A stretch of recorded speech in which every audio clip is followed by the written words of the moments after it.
Hello সবাই, কেমন আছো? আজকে মাদুরাইয়ের ডে 2। তো মাদুরাই আজকে এখানে এখন ব্রেকফাস্ট করতে এসেছি। হোটেল থেকেই কমপ্লিমেন্টারি ছিল ব্রেকফাস্ট। তো সকাল থেকেই দিনটা শুরু করলাম। আজ আমরা মাদুরাই থেকে চলে যাব রামেশ্বরমে।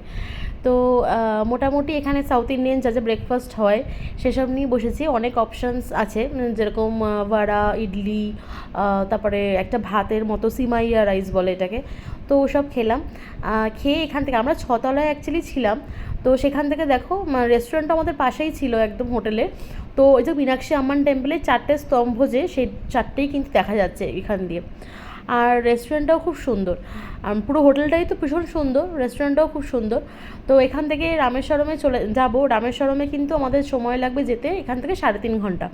তো টুকটাক যেহেতু ব্রেক নেব, তো মোটামুটি 4 ঘন্টা ধরে এগোতে হবে। তো চলো আস্তে আস্তে বেরিয়ে পড়ি।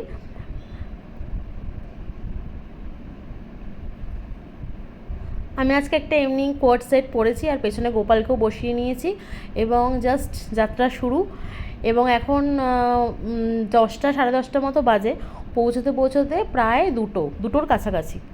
তো আমরা ফার্স্টে রামেশ্বরমে ঢুকবো না। রামেশ্বরম থেকে আরেকটু আগিয়ে গেলে কিন্তু ধনুষকোটি বলে একটা জায়গা। সেটা হচ্ছে ইন্ডিয়ার লাস্ট ল্যান্ড, একদম মানে শেষ জায়গা ইন্ডিয়ার। তারপরেই কিন্তু 15 কিলোমিটার পরেই কিন্তু শ্রীলঙ্কা। তো ওখান থেকে কিন্তু দূরবীনে শ্রীলঙ্কা দেখতেও পাওয়া যায়। তো রাস্তার মাঝে একটু দাঁড়িয়ে একটু ডাব টাব খাই, কারণ একটু গরম আছে। সকালের দিকটাই একটু গরম, বিকেল 4টার পর থেকে কিন্তু বেশ হাওয়া, আর খুব ঠান্ডা, মানে খুব ঠান্ডা না হলেও মোটামুটি ঠান্ডা। আর মানে এখানে প্রচণ্ড হাওয়া দিচ্ছে। তুমি মানে আমাদেরকে দেখেই বুঝতে পারছো তোমরা যে কতটা হাওয়া দিচ্ছে। প্রচণ্ড হাওয়া দিচ্ছে, খুব ভালো ওয়েদার। রোদ মানে এত হাওয়ার জন্য না রোদটা গায়ে লাগছে না। তো যাই হোক, আবার যাত্রা শুরু করলাম। আর ধনুষকোটিতে যাব প্রথমে। একদম ইন্ডিয়ার লাস্ট পয়েন্ট ওটা। তারপরে আর কিন্তু কোনো পয়েন্ট নেই, ছোটো ছোটো আইল্যান্ড আছে।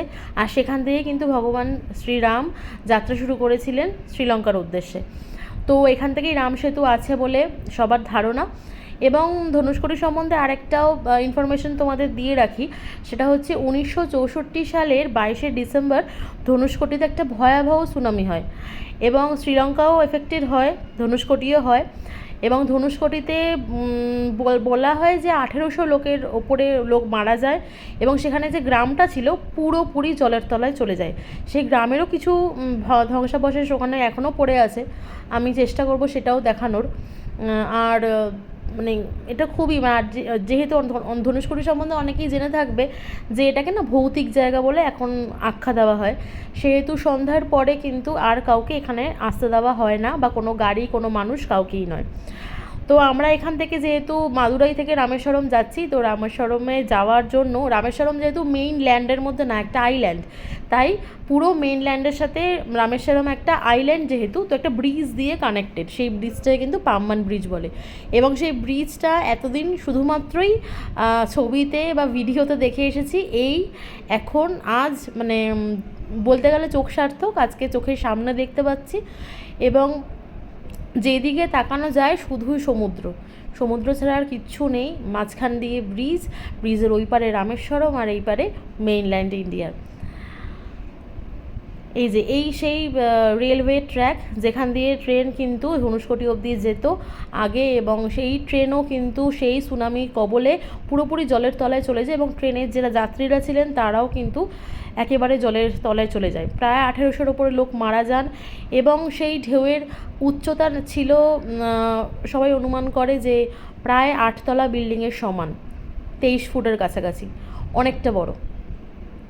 তো এই যে পাম্বান ব্রিজ, আমরা একটু নামলাম গাড়ি থেকে সাইডে, নেমে পুরো দৃশ্যটা দেখাবার চেষ্টা করছি। এটা মানে কিছু ভাষায় প্রকাশ করার কোনো ভাষা আমার জানা নেই।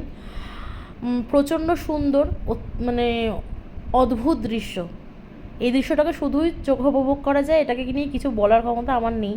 আর এই যে এমন হাওয়া দিচ্ছে যে মনে হচ্ছে কেউ ধাক্কা দিয়ে ফেলে দিচ্ছে, এমন এত সুন্দর হাওয়া দিচ্ছে, এতটাই সুন্দর জলের রং। আর যেদিকে তাকাচ্ছি সেদিকেই মনে হচ্ছে দাঁড়িয়েই থাকি। তো যেহেতু ব্রিজের একদম কোনা ঘেঁষে দাঁড়িয়ে একটু ছবি তোলার জন্য, একটু ভিডিও করার জন্য দাঁড়িয়েছি। দাঁড়ানো ঠিক না, কিন্তু সবাই দাঁড়াচ্ছে একটুখানি ছবি তোলার জন্য। মিনিট 5 দাঁড়িয়ে কিন্তু আমরা আবার গাড়িতে উঠে যাব। কিন্তু এই যে দৃশ্যটা জাস্ট মানে মনে হচ্ছে দেখেই যাই, সারাক্ষণ দেখে যাই, এত সুন্দর লাগছে। তো গাড়িতে উঠে পড়লাম, উঠে পড়ে আবার যাত্রা শুরু। এবার কিন্তু ধনুষকোটিতে গিয়ে একেবারে থামবো। এই যে দেখো, মানে আকাশে হঠাৎ করেই চলতে চলতে দেখলাম যে আকাশে প্রচুর চিল, প্রচুর। তো মানে কেমন একটা অদ্ভুত লাগলো যে এত চিল এক জায়গায়। আর আমি সত্যি কথা বলতে 2 দিন রামেশ্বরমে ঘুরেছি, 2 দিন কিন্তু আকাশে প্রচুর চিল দেখেছি, প্রচুর। এই যে এত সুন্দর গাড়ি দিয়ে দেখা যাচ্ছে, তাকিয়েই থাকতে ইচ্ছা করছে। এবার কিন্তু আস্তে আস্তে আমরা রামেশ্বরম ঢুকছি, বা রামেশ্বরম ঢুকে সেখান থেকে ধনুষকোটি আরও বেশ খানিকটা। তো যেটা বলছিলাম, রাত্রিবেলা কিন্তু আর ওখানে কাউকে ঢুকতে দেওয়া হয় না সন্ধে অবধি। সন্ধ্যের পরে কিন্তু সব ওখানে যারা অস্থায়ী দোকান খুলে বসেন বা ডাব বিক্রি করেন বা যাই হোক যেগুলো শোপিস বা যাই হোক বিক্রি করে, সেইগুলো সমস্ত দোকানপাট সবাই কিন্তু উঠিয়ে সেই রামেশ্বরমে চলে আসে। আবার পরের দিন সকালবেলা সূর্য ওঠার পরেই কিন্তু যায়।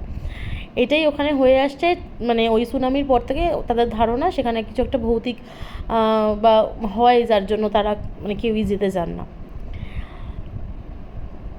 তো কথা বলতে বলতে প্রায় ধনুষকোটির একদম কাছাকাছি চলে এসেছি। একটা জায়গায় কোথাও হবে পার্কিং করার, সেটাই সামনে আগাবো, যত দূর অবধি যাওয়া যায় যাই।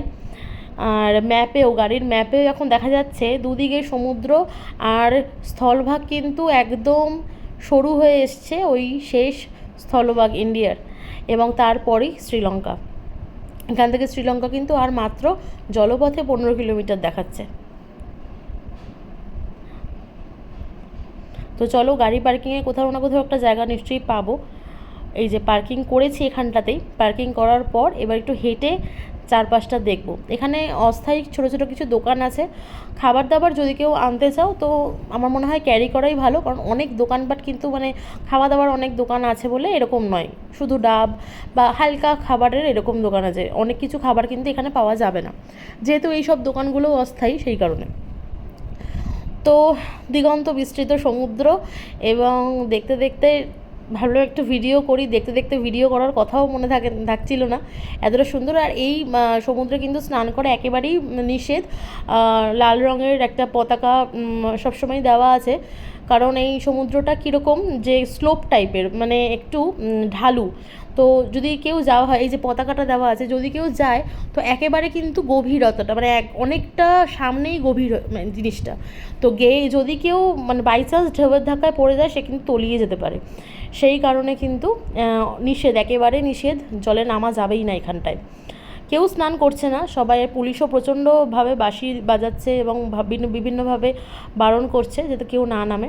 আর এই পয়েন্টটা দূরে একটা আইল্যান্ড দেখা যাচ্ছে, ওই একটা আইল্যান্ড। আর দূরবীন দিয়ে একজন কাকু দেখাচ্ছিলেন দূরে শ্রীলঙ্কা দেখা যাচ্ছে দূরবীনে। তো এখানে দাঁড়িয়ে রোদ, তোমরা মনে হচ্ছে যে তোমরা ভাবছো যে এত রোদ, কিন্তু সত্যি বলতে রোদটা গায়ে লাগছে না, এত ভালো হাওয়া দিচ্ছে আর এত সুন্দর দৃশ্য। হাওয়া তো প্রচণ্ড, এই আমাকে দেখলেই বুঝতে পারবে যে প্রচণ্ড হাওয়া। আর আমার পেছনেই ওই দূরবীন দিয়ে ওই কাকুটা দেখাচ্ছিল যে শ্রীলঙ্কাটা। তো এখানে খানিকক্ষণ দাঁড়িয়ে সব কিছু দেখে থেকে একটু ভিডিও করে তাই ভাবলাম আবার সমুদ্রের দিকেই চলে যাই, আবার সমুদ্রের দিকেই তাকাই, বেশ সবুজ জল, দাঁড়িয়েই থাকি মনে হচ্ছে, কিন্তু দাঁড়িয়ে থাকলে তো হবে না, বাড়ি তো ফিরতেই হবে। তো তাই দেখতে দেখতেই ফিরছি। এবার কিন্তু একটুখানি আমরা আবার গাড়ি করে ওই যে ধ্বংসাবশেষগুলো পড়ে আছে ধনুষকোটি গ্রামে, সেই ধ্বংসাবশেষগুলোর ওখানটায় যাব। ওই গ্রামে কিছু এখন শোপিসের দোকান টোকান হয়েছে, ঠিক বিকেল হলে ওরা উঠে যাবে। এই যে এই গ্রামটা, এই যে চার্চ, এটা একটা চার্চ, এই চার্চটাও কিন্তু জলের তলাতেই ছিল। আর এই সব দোকানপাটগুলো সবাই উঠে যাবে। এই চার্চ, তারপরে এখানে স্কুল ছিল, এখানে অনেক মানুষের ঘর ছিল, প্রায় 800 মানুষ এখানে থাকতেন, 800 মানুষের বসতি ছিল। সে সমস্ত কিন্তু এক রাতের ধাক্কায় সমস্ত তছনছ হয়ে গেছে। এবং এখানে একটা বোর্ডে লেখাও আছে যে কোথায় চার্চ ছিল, কোথাও স্কুল ছিল, কোথাও হসপিটাল ছিল, সমস্ত কিন্তু এক রাতের মধ্যে শেষ। তো এবার আমরা আস্তে আস্তে রামেশ্বরমের দিকে চলবো। রামেশ্বরমে আমাদের হোটেল বুক করা অলরেডি আছে। তো আমরা যে হোটেলটা নিয়েছি ভিনায়াকাবাই পপিস, তো তোমরাও কিন্তু রামেশ্বরমে গেলে এই হোটেলটা নিতে পারো, খুব ভালো হোটেল। আমি লিঙ্ক দিয়ে দেবো, না হয় তোমরা বুক করতে পারবে, সুবিধা হবে। আর হোটেলটা খুব পরিষ্কার পরিচ্ছন্ন এবং খাওয়া দাওয়াও কিন্তু সম্পূর্ণ ভেজ এবং খুব ভালো খাওয়া দাওয়ার, খুবই ভালো, মানে টোটালি রেকমেন্ড করব আমি, খুবই ভালো হোটেল। তো এই হচ্ছে ওভারঅল ঘরটা। একটা খাটও আছে, একটা চেয়ার টেবিল আছে খাবার খেতে বসার জন্য, একটা ওয়ার্ড্রব আছে, ওরা 4টে জলের বোতলও দিয়েছে, এদিকে টি কফি এসবও দিয়েছে, আর বাথরুম, আর হচ্ছে জানলা থেকে ভিউ কিছুটা এমন। তো এবার ভাবলাম খাওয়া দাওয়া করে একটু বিশ্রাম করি, সন্ধ্যাবেলা কিন্তু আবার দেখা হচ্ছে তোমাদের সাথে।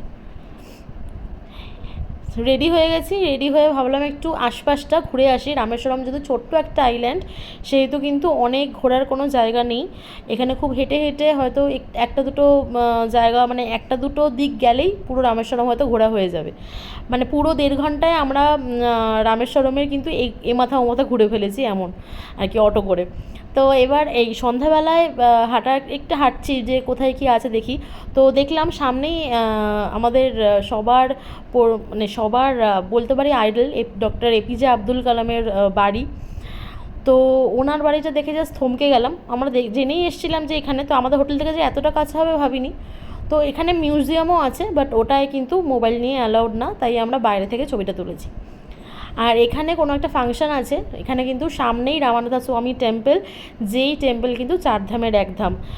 এই এক ধাম যা হচ্ছে শিব মানে মহাদেবকে ডেডিকেট করা হয়েছে। বাকি 3 ধাম তো বিষ্ণুদেবকে ডেডিকেট করা, আর এটাই কিন্তু এক ধাম যে মহাদেবকে ডেডিকেট করা।